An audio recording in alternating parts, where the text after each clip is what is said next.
So, 70% of all presentations start with one word. Do you know what it is? So. I'm Josh Lenn, and I'm here to tell you about the word so. 70% is a BS number, but it's a lot. I don't know what percentage. I see a lot of people in my workshop starting with so. So is an empty word. It's dead. Let's bury it. We also don't need this line, I'm Josh Lenn, and I'm here to talk to you about the first line of your presentation.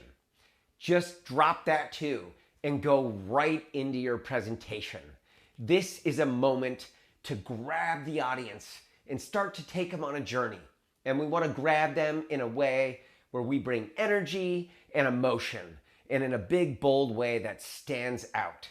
So shows me that you're unrehearsed and you're not present, ready for this moment. So get rid of so.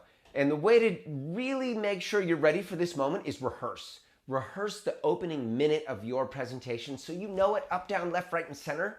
So when you come to an audience or your computer, that you can really land in this moment, be present, and deliver that first line with energy and emotion. Don't start with so.